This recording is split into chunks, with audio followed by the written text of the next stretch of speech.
sale now. There can be purchased online at Ticketmaster.com, BarclaysCenter.com, by calling Ticketmaster at 1-800-745-3000 or at the box office at the Barclays Center. The lower bowl of the arena is basically sold out right now. There are a few tickets available at the higher price ranges, but anyone who still wants those should get to the box office as quickly as possible. These fighters don't require a lot of introduction. This is the best fighting the best. Is about as good as it gets. To tell you a little bit more about the telecast, I'm going to turn it over to the man who made it possible from Showtime Sports, the man who runs the shop there, Stephen Espinosa. Thanks very much, Lou. We are thrilled to be presenting this card as our colleague at CBS and CBS Sports. As many of you have heard, this marks the return of boxing to CBS primetime for the first time in nearly 40 years. 1978 was the year of the last CBS primetime boxing telecast, and that was Ali Spinks 1. And so with the return of boxing to CBS primetime, we've got big shoes to fill. It took something very special for CBS to step back in, and that's exactly what we have. This bout is part of an incredibly strong lineup for Showtime Sports this year. We're in the midst of 8 boxing events from between April and July, with over 14 World Championship bouts. And these are events which feature the best fighting the best. Top 10, top 5 ranked fighters facing other top 10 and top 5 ranked fighters. In this particular card on the 25th, we've got, for my money, the 2 best active welterweights in the world fighting each other. We've got 2 of the top 5 featherweights fighting each other in the co-feature. And we are very proud that this is on CBS, produced by Showtime Sports, presented by Premier Boxing Champions. This is a card that really reflects the best this sport has to offer, which is why we want this to be available to the widest possible audience. This is our sport putting forth its best foot. The best matchups, the best individuals. These are classy guys, both in the ring and outside the ring. And most of all, they are tremendous boxers, tremendous competitors. This event is part of a huge day for Showtime on June 25th. Earlier that afternoon, we'll be telecasting on Showtime Live the heavyweight title match, Anthony Joshua versus Dominic Breazeale. Then in the evening, to cap it off with a championship doubleheader with these 2 fine fighters, Keith Thurman and Shawn Porter. And for my money, it really is, in terms of quality and stature and significance of the sport, it is the card of the year without question. Lou, back to you. Thank you, Stephen. As I said, these fighters don't require a lot of introduction. So what I'm going to do is I'm going to throw it over to each one of them. But for purposes of the writers, both fighters will be on the line through the entire call. So when questions come in, both fighters' mics are active. So Keith and Shawn, you can jump in and when you have something to say, just feel right, happy to pipe right up and say it. First, the man challenging for the WBA World Welterweight Championship, Showtime Shawn Porter, originally from Akron, Ohio, fighting out of Las Vegas, Nevada, with a record of 26-1-1 and 16 KOs. Shawn? What's up, everybody?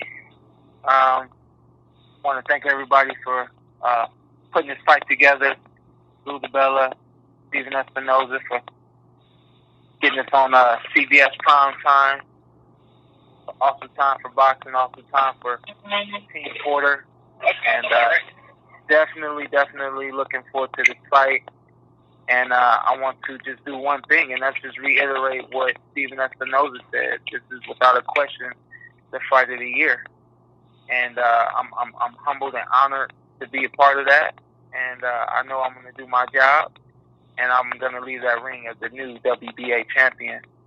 I've been working extremely hard, as you all know, like I always do. And I will be prepared for any and everything that Keith has. And we'll see if he's prepared for any and everything I got. Thank you. Thank you, Shawn. And now at 27 years old, fighting out of Clearwater, Florida, the WBA WBA world welterweight champion, one of the hardest punchers and most improving champions in all of boxing, Keith one-time Thurman. How's everybody doing today? I'm happy to be here. Nice to be a part of this conference call. Looking forward to this fight. Everybody knows it's a big, exciting fight for the world of boxing, for myself, for my career, for Shawn Porter, and for the fans. So let's get this on. We'll open it right up to questions, moderator. Thank you. Ladies and gentlemen, if you have any questions at this time, please press star 1 on your telephone keypad. Again, if you have any questions at this time, please press star 1 on your telephone keypad. And I'm waiting for callers to join the queue.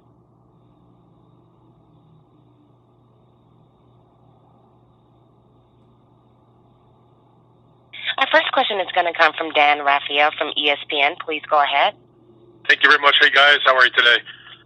What's up, Dan? Hey. My first question for both of you guys, I guess, Shawn, you can go first. I suppose, you're going to be fighting your first fight in, I believe, basically 1 year, almost to the day, since you fought since you had the win against Adrian Broner. Keith, you're also going to be fighting. It's going to be your first fight in 11 months since the Collazo fight last summer. Shawn, could you start off by just talking to me? You're in your prime, young guy. Were you at all frustrated by having a year off, especially after what many would look at as perhaps your biggest victory against Broner in the last fight? Well, you know what? That's not what I wanted. That's not what I expected. I expected to, come out of that big fight and go right into another. But it's boxing, it's business, and you got to do what you got to do. So when Keith Thurman was became the next fighter for me to fight against, it just became a matter of time. So, I think I've spent all that time wisely, still training, taking a little bit of time off here and there to enjoy life, but, mostly doing what I've been doing for the last probably 2 or 3 years now, which is focusing on Keith and what he has to bring to the ring and being ready for this fight. I think Demetrius Andre showed a prime example of, not having ring rust, It's been a while since he fought, and he came out and did a spectacular job. It's been a little while since I fought, but I don't believe in ring rust. So I believe, next weekend I'll be in full force and ready to take that belt. Shawn, was there any point during that year between fights that there was discussion about you fighting again, say at the end of last year? I mean, even before the fight between you and Keith was finalized for, the earlier part of this year. Well, yeah, that was. You always make a plan. That's what my dad does. He makes a plan, and we try to execute that plan as much as possible. So, coming out of a June fight, we wanted to fight again, and I think we wanted to fight again, I think, around October or November. But, that was the plan, and sometimes you got to roll with the punches, Right. Keith, and from your point of view, you had a good victory in front of a big, raucous crowd in your hometown, scored a knockout, and then 11 months later, you're having your next fight. I asked the same question that I asked to Shawn about your thoughts about being in your prime, being a world champion, and having to be off 11 months. I know it was a little bit problematic because of the car accident, but nonetheless, still length layoff. Your point about that, was that a problem for you, or was it just the way things go, like Shawn said? Yeah, it's just the way that the chips fell, man. Me and Shawn both could have probably got a performance in, but we're happy to be making, instead of just a normal performance, putting on a great performance, even if we both had to wait for it. We're both really getting what we wanted out of this fight. It was worth the wait. I've had ups and downs. I've had injuries several times throughout my career. My biggest layoff was about 14 months. So it is what it is. There's nothing to really complain about. We both feel good. I've had plenty of time to recover from my accident, get back into camp, and do what I need to do to perform for you guys come this 25th. Well, I was going to ask you about, you mentioned the accident. Can you just go through how long did it take you to get back to the point where you were, 100%, let's say, going into the gym, and are you fully recovered from that incident? It took 6 weeks before I could go back to the gym, and then, we just had to take it in increments as far as recovering as far as working hard. Didn't want to push my body too hard right away. Didn't want to re-aggravate anything. Just listen to my doctors. Stay doing my regular checkup routines, and we're good to go. So everything's good now. Yes, sir. All right. Thank you very much, fellas. I look forward to seeing you next week. We'll see you soon. Take care. Our next question is going to come from John Gatler from My Examiner. Please go ahead. Hey, Keith. How's Sean? What's up, man? How you doing? Listen, Sean, the question for you is, the last time you fought, you obviously, Dan just talked about the Adrian Broner fight, but you were at a catchweight in that fight, 145 pounds. And then you mentioned that the time off and Keith's accident actually helped you prepare a little bit better for this fight. Can you talk about some of the differences between preparing for Broner and now preparing for Keith at a full 147? Well, you know what? That contract weight was 144. Oh, yeah, that's right. Don't short me a pound, man. I had to work hard for that pound. You know, you're supposed to learn from every experience you have, you know, so I honestly and firmly believe that every experience that I've had in boxing has prepared me for this fight with Keith Thurman. Certain obstacles that we had to fight through with the Broner fight, such as, you know, making that catch weight of 144. It confirmed to me that I can be strong at whatever weight I have to fight at. So I'm back at my regular weight at 147. No struggle to make the weight, and I know I'm going to be strong and healthy coming into the fight, you know. So that's about it, you know. I think that Keith's accident, you know, it pushed things back, you know, from a timeline perspective, but from other perspectives, I was able to gain a lot from longer for this fight, you know. So I truly believe it was a blessing for myself, and I'm looking forward to taking advantage of being able to train longer for this fight. Okay. Keith, obviously this is the biggest fight of your career. We know what the stakes are in the welterweight division. You know what a victory over Sean would mean to you, and Sean knows what a victory would mean over you. How he mentioned that the time off helped him prepare a little bit better. Has it helped you reacclimate yourself to the game and maybe some things that you can expose to Sean? The two of you obviously know each other real well. How do you think that knowledge of each other is going to play out in this fight for the 25th in Brooklyn?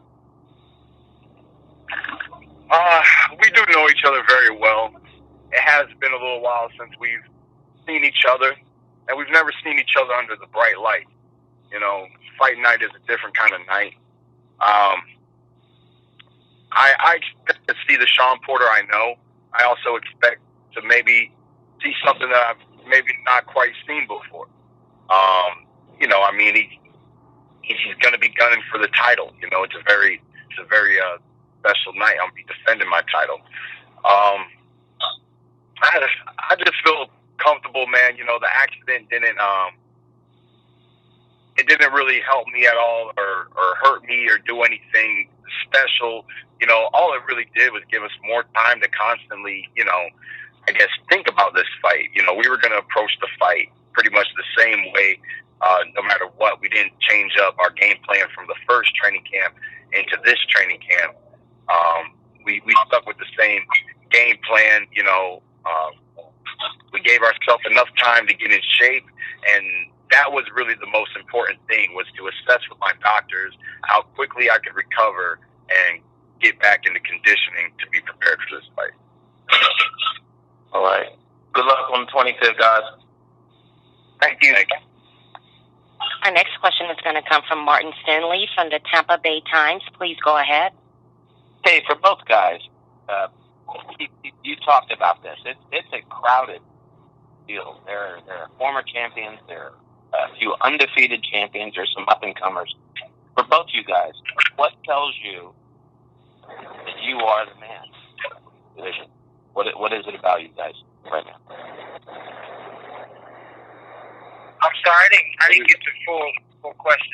What makes you think you're the best guy in the division? You're the man. For both of you guys. I think two reasons. I think number one, I believe in myself. I know what I can do, and when I look at the other guys out there in the division, I just know that I have more than the other guys. But I think the public as well. You guys have continued to say that whoever wins this fight will be the number one guy in the division, filling Mayweather's shoes, yada yada yada. I want to do more than just fill those shoes. I want to be the guy that you say, hey, if Mayweather comes back, he better come back to Showdown Shawn Porter because he's the best fighter out there in the division.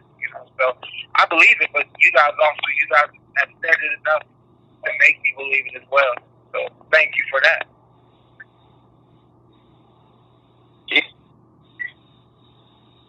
Oh man, for me, it's the confidence.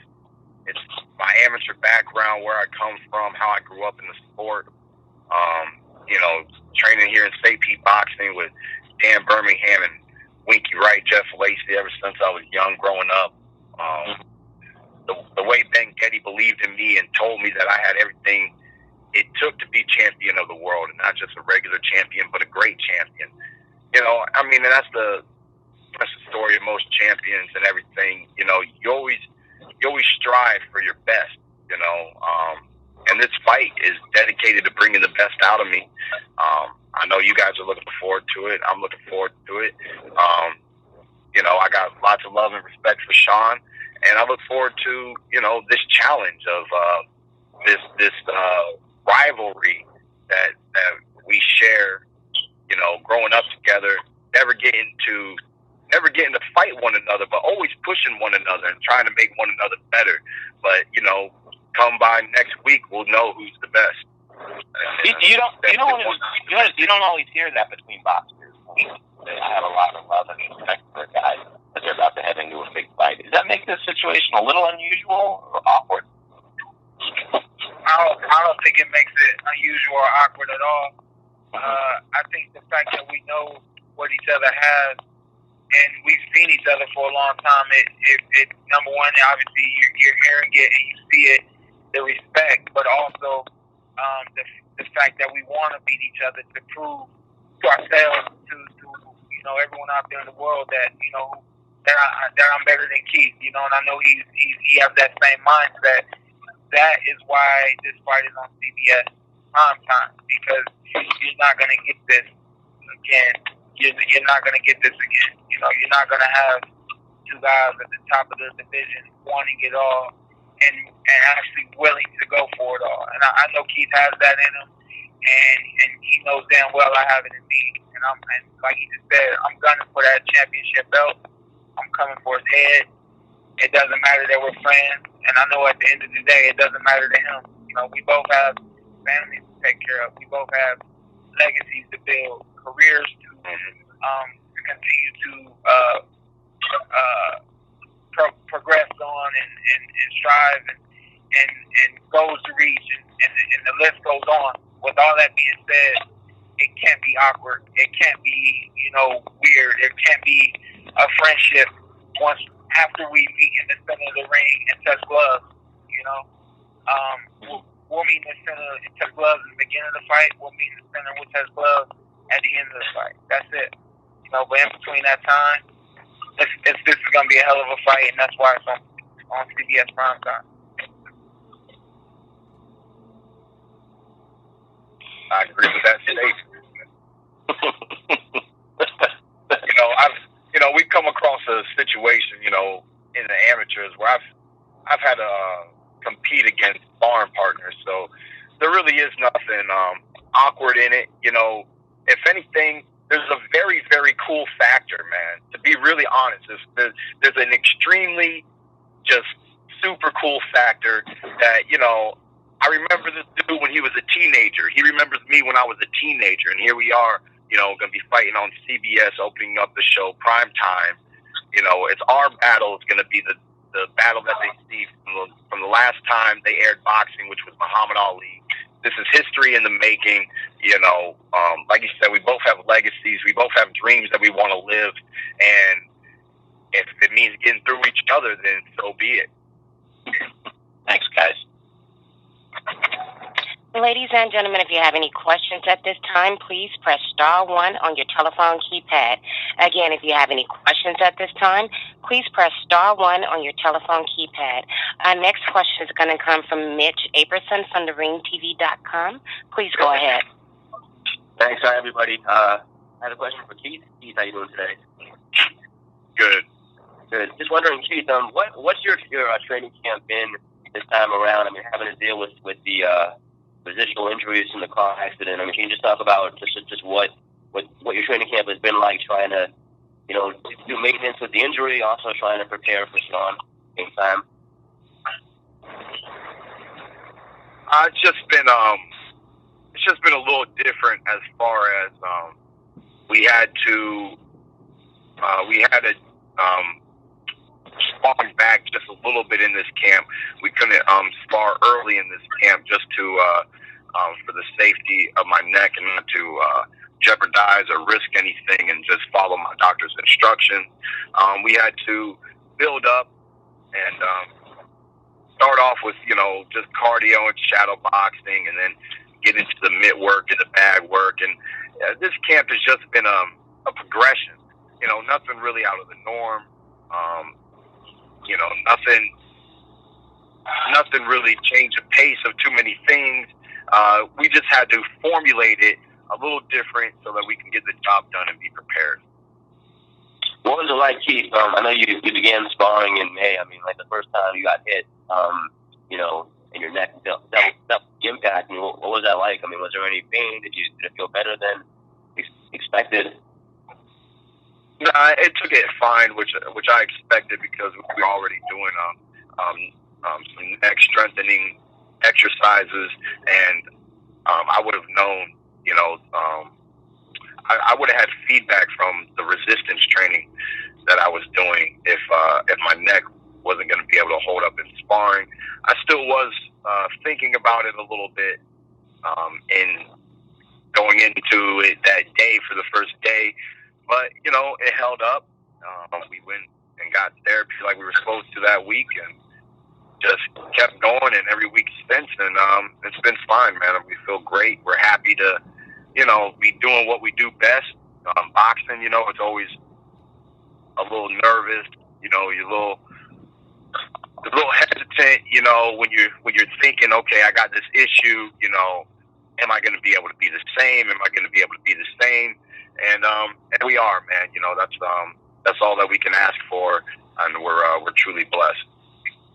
So, I mean, when you face Shawn on the 25th, I mean, is it safe to say that the injury is going to be, you're not going to be thinking about it, or do you still, because it did happen in February, you still have to, I guess, worry about it a little bit, even though you're back to full strength?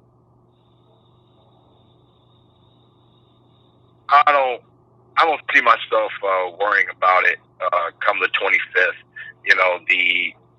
The major difference is going to be I'm going to be getting hit with 8-ounce gloves instead of 16-ounce gloves.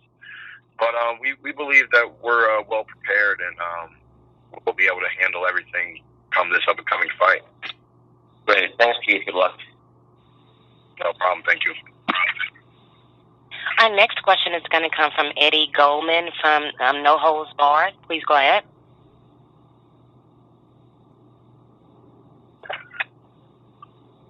Our next question comes from Eddie Goldman from No Hold Barred. Please go ahead. Yeah. Hi. Hello, everybody. Can you hear me okay now? Yes. Okay, great. Thanks. Hello, everybody. Question for both Keith and Shawn. With all the talk of this fight being the first time on CBS since Ali Spinks won, and of course Muhammad Ali recently passing away, and the welterweight title at stake, and all of this, how do you balance that kind of historical importance with just preparing for this one individual fight and what you have to do on that? And I guess I'll ask Keith first. Well, I mean, you know what kind of stage you're performing on. You know the platform. You know the significance of everything. But that's not the main concern. the main concern is getting in shape, doing what you're supposed to do, and being prepared to box smart and get the victory that you set out for, execute the game plan. Any single time that I'm going to step in the ring, I do my best to put on a good fight. Whether I'm putting on a fight or a boxing exhibition, I'm going to do what I think is best for victory. And I'm always trying to hurt my opponents, and I'm hoping that the crowd enjoys the show. But I really don't think too much about all the fine details. You acknowledge it. I'm grateful for everything, but at the end of the day, this is just another boxing match. It's going to be, my hands up against his hands, going toe to toe. I'm treating it just like any other show. And Keith, what do you see as your advantages against Shawn? And do you see that maybe you want to be more of a boxer? Is he such a pressure fighter, or what can you do? What do you plan for in your approach to this fight? Well, I made a statement before.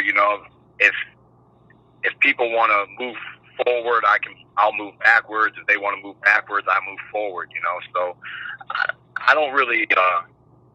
I go with the flow of a match. I do what I think is necessary to win. The key to victory is to not let your opponent have his way, whatever way that is. Don't let your opponent have his way. A small advantage I have over Shawn, I have a small height advantage. I possibly have a small reach advantage. There's the keys to victory, some would say, would be to keep him on the outside and things of that nature. But I like to stay open-minded and just see what presents itself in the fight. I've been doing this for a long time. I've been real comfortable nowadays. The Luis Collazo fight, I went into that fight with no game plan. The game plan is victory. We will find victory. Okay, and similar questions for Shawn. Shawn, how do you balance all the discussion on the historical importance of this fight with just preparing for this one fight with your opponent ahead of you?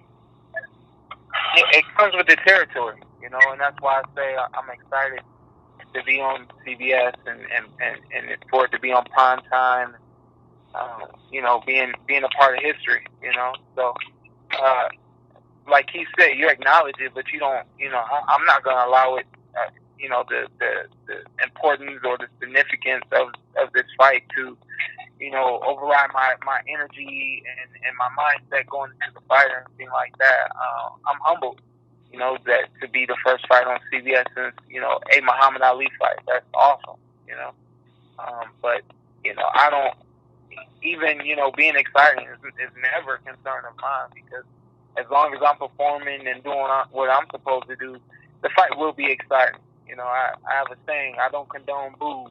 As long as I'm fighting, you will never boo, you'll never be bored or anything like that. So, it's awesome.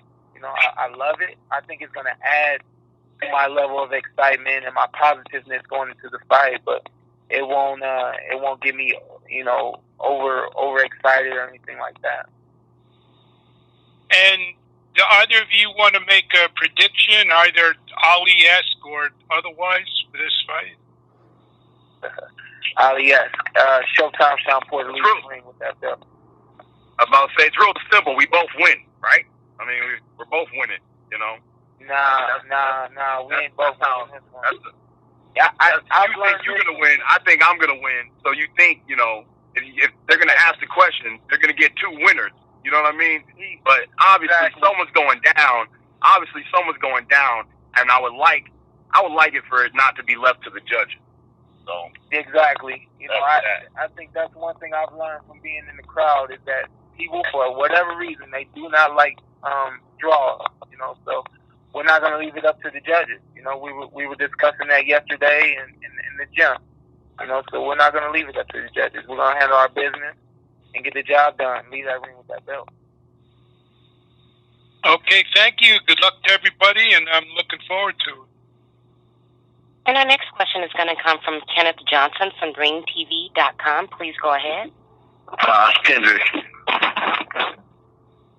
How you doing, Showtime and Keith? What's up, Kendrick?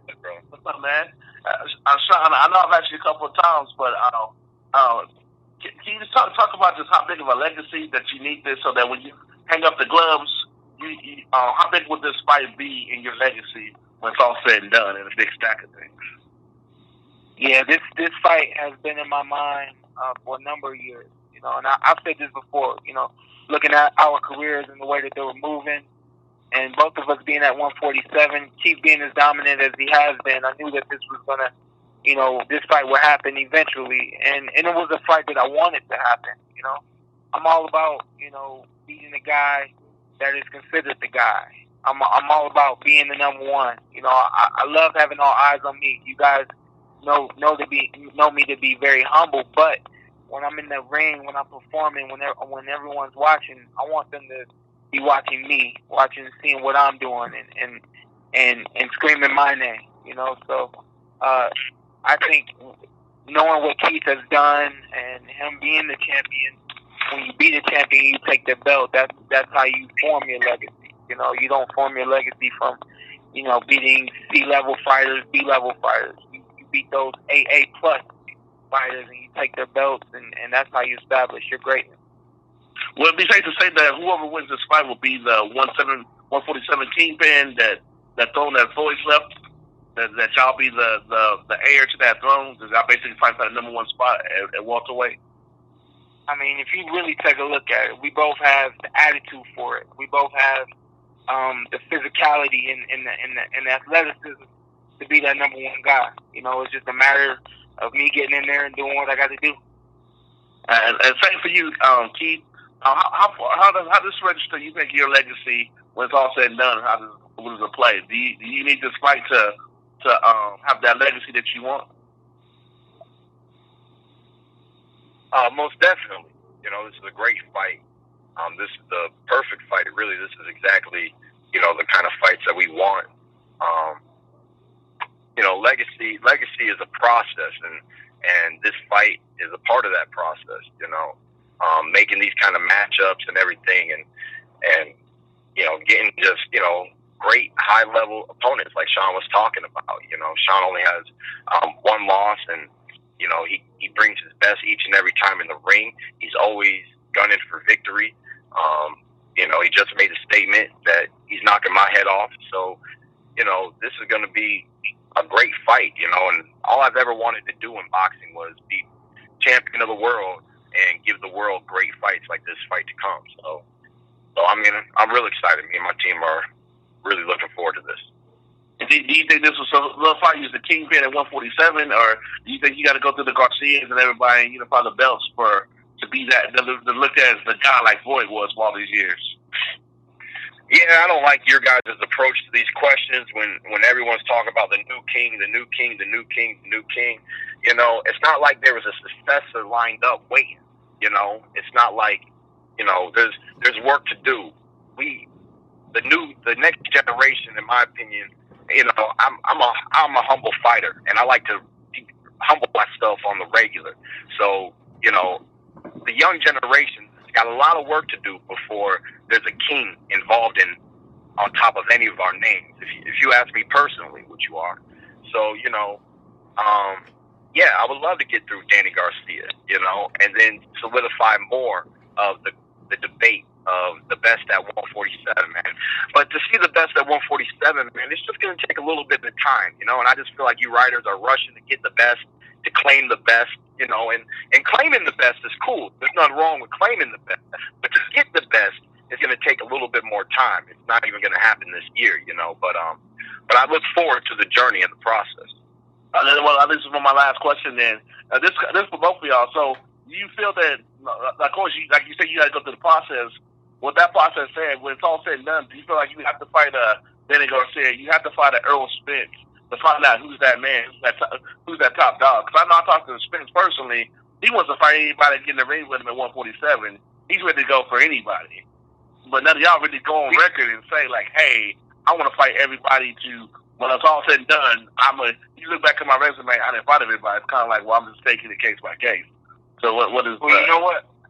I'll answer that first because I just fought Adrian Browner, who is a world champion again, and definitely one of the most athletic fighters out there. The process does not stop. You know, I fought one of the top guys, and here I am fighting arguably the top guy right now. You know, so the process just does not stop. You know, and like my dad says, you're only as good as your last performance. You know, so it's going to be steady until it's over, until I'm done. And you know, when I'm done, that's when, you know, I'll actually entertain being called great or being called one of the best. But until that time, I'm just working hard to be where I'm at right now, which is, you know, arguably considered to be one of the best. But the process just does not stop until it's completely over. And for you, Keith? For me, you know, the way I look at it is, I'm a big fan of what I call the Mayweather shadow, right? Mayweather's legacy has casted a shadow over the 147 division. And the real issue is that Mayweather was at the top for over a decade. And you want somebody to replace him, but it's not going to happen overnight. It's really going to take almost another decade. You need to really see who's going to be the top dog for the next 3 to 5 years. And then you got a king, because kings rule. Kings rule. Kings don't come up and come down and do this and do that. You know, kings rule. And that's, you know, to me, that's the main reason why I ever allowed the name king to come out of my mouth when talking about Floyd Mayweather, because he did rule 147-pound division. Okay, so, you know, this fight is a great fight. It's a stepping stone. It's heading in the right direction for either fighter of proving themselves, and many other great fights to come. But it's going to take every single one of those great fights so that you can have the great of the new generation. And, you know, that's just how I feel, and I'm going to feel that way till everybody's gone. And our next question is going to come from Dan Raphael from ESPN. Please go ahead. Thank you very much. Hey, guys, I wanted to follow up just a little bit. I heard earlier in the call, I know you guys both spoke about your respect and love for each other. And, I've heard it thrown around that, you guys are friends. But I'm curious, you've known each other since the amateur days. How close of friends are you? Was it like slap on the back, how's it going when you see each other at an amateur tournament, or if you see each other at the Barclays Center at some other fight? Or was it like, you're good pals and you have dinner together if you see each other, or you call each other up on the phone? Where do you guys stand with that? Keith, if you could answer that. Definitely, love, man. A lot of back slapping, dapping, reminiscing, talking. And yeah, man, we've shared meals together.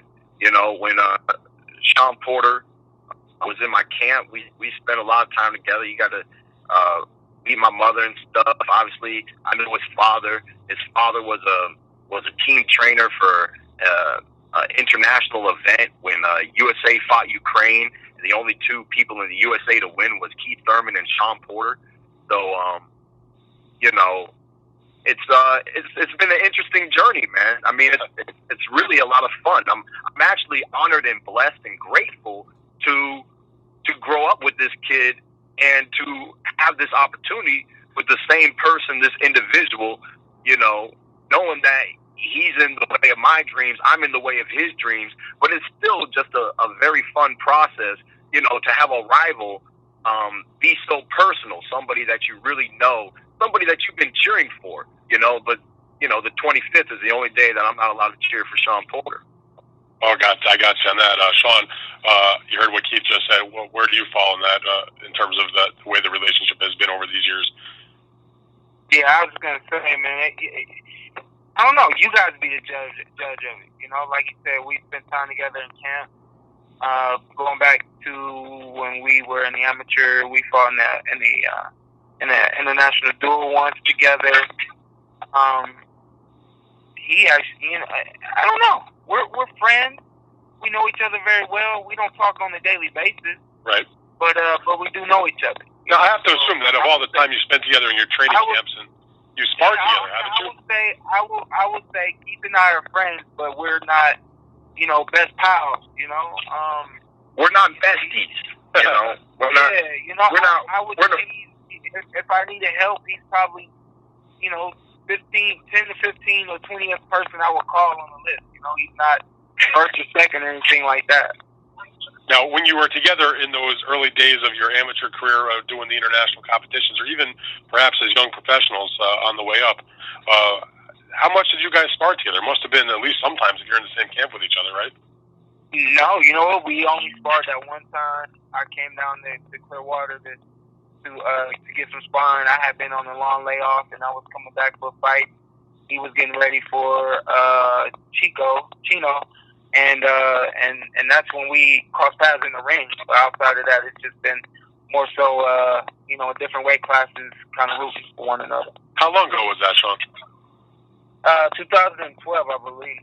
Oh, so fairly recently, but never as amateurs, though, even though you were together in the camps. No, we got in the ring once in Colorado Springs. Remember, Shawn? Your dad and Ben Getty, they negotiated a sparring session between the two of us in Colorado Springs. You remember that ring? Okay. Oh, yeah. But how many rounds did we do? 4?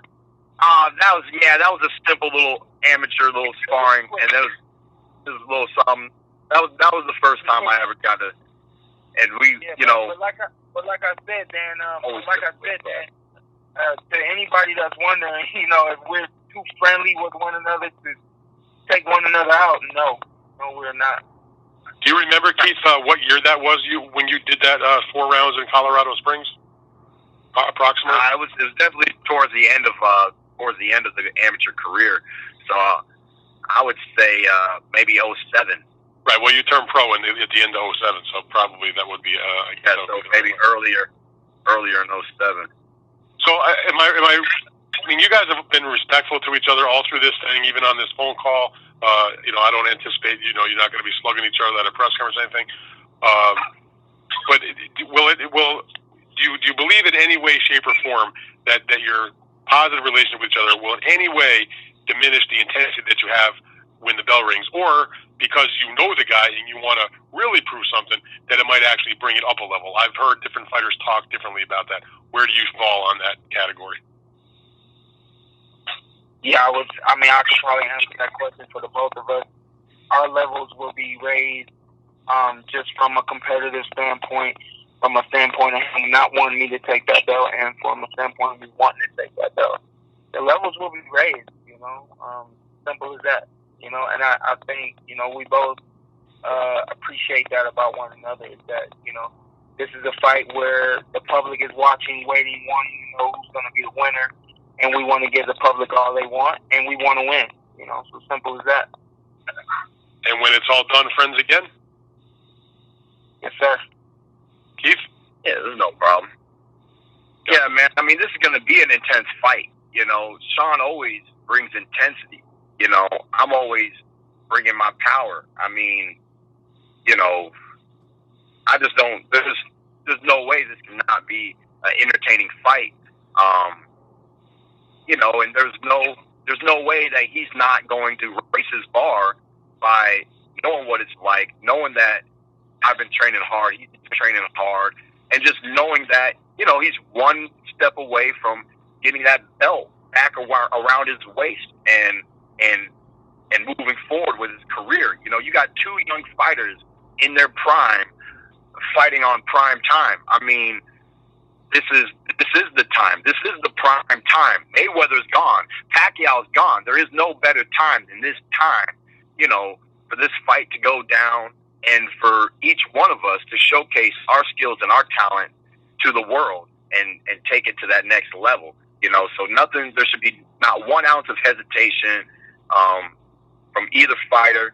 It should be a great night of boxing. I'm definitely looking forward to it. This is my life, man. I laugh at it, because I'm having fun each and every time. I'm going to really enjoy this. This is going to be a fun event, a great event. All right, guys. Thank you. It'll be one time versus showtime on prime time. Thanks, guys. Thank you. Thanks, man. Our next question is going to come from Lynn Satterfield from Premier Boxing. Please go ahead. Hey guys, how both of you guys doing? What's up, man? Great line of questioning there. Just got one question for each of you. First, Keith, this is your 20th anniversary as a boxer. Dan Birmingham's 50th in the sport. Can you talk about your working relationship and your bond between him, obviously Chris Getty, and what your unified purpose in continuing, the legacy of Ben Getty, and how special that relationship has been, especially given that Dan Birmingham had his near-death experience, and you had the car accident. Well, it's always been really nice to be a part of St. Pete Boxing here with Dan Birmingham. Ever since I got here when I was 14 years old, watching him train Wink, watching him train Jeff, and then eventually he was working with me as a mitt man on behalf of Ben Getty, because his joints just couldn't hold the mitts for me no more. He couldn't take my punching power. So me and Dan, at the age of 14, 15, got a real good relationship in the ring, a real nice feel for one another. And when Ben passed, I just knew that Dan being my time was going to become my first, and that nobody was really better for the job. I was actually offered by Shelly Finkel to go over to the Wild gym or whatever and work with Freddie Roach. And I just, I told Shelly, I said, Freddie Roach doesn't know anything about Keith Thurman and where Keith Thurman comes from. Dan Birmingham, knows everything about me, knows my progression, knows about Ben Getty, knows how we used to train together, our focus, our drive, our dreams, what we want to accomplish, and ever since Ben passed, I brought Chris into the situation, because Ben was always talking to Chris about fighters' records on BoxRec. What do they think about our next opponent coming up, this and that. And I tell everybody, I just feel a lot more comfortable knowing throughout my professional career that I have one Getty in my corner, because Ben Getty truly raised me from the age of 7 to the age of 20 when he passed away.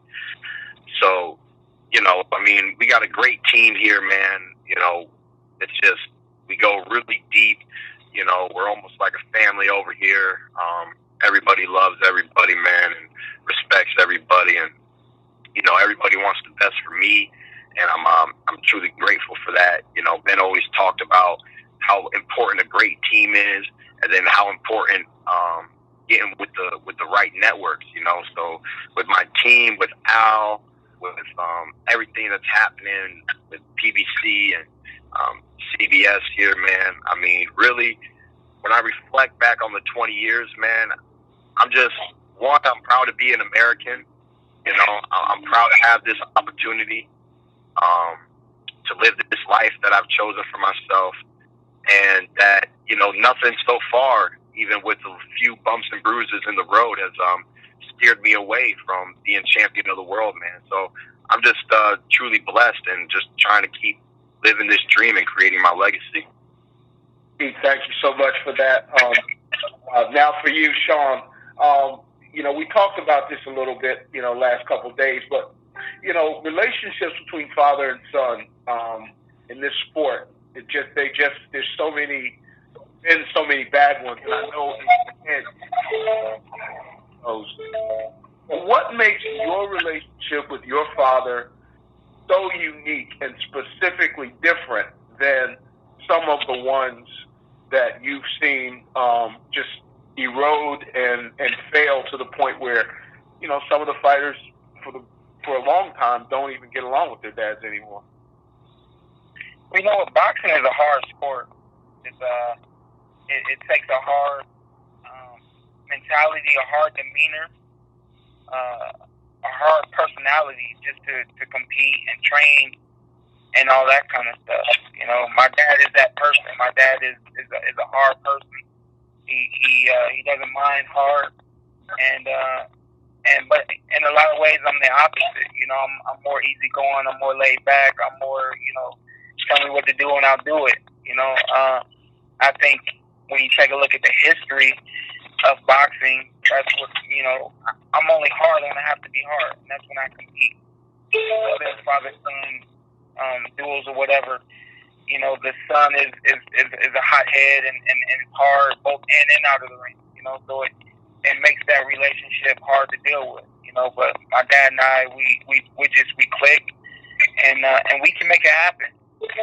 There's nothing that we go through or don't go through that doesn't help us raise each other's levels and bring us to the place that we need to be, where we're able to perform in the ring together and be successful together. I think that's kind of what separates us. It's kind of our love and our bond and our respect for one another, and being able to mesh our personalities. I think that separates us from other father and son duels. Guys, thank you for the answers, and I'll see you guys next week. We're gonna take one more question and let these gentlemen go back to their lives. Thank you. We have no more further questions in queue. That was the last question. Well, that's good timing. On again, June 25th, 2016, Showtime Championship Boxing on CBS, presented by Premier Boxing Champions, 9 p.m. Eastern Time, 6 p.m. Pacific Time. Come to the Barclays Center in Brooklyn, New York that night. Get tickets right now with Ticketmaster, BarclaysCenter.com, Ticketmaster.com, Barclays Center box office. The best is fighting the best. Only one man's going to win in the ring. But everybody in that arena is going to win, and everybody watching on television is going to win. Thank you, gentlemen, and thank you all for joining us. You guys have a great day. Thank you, ladies and gentlemen, for joining this conference call. You may all disconnect.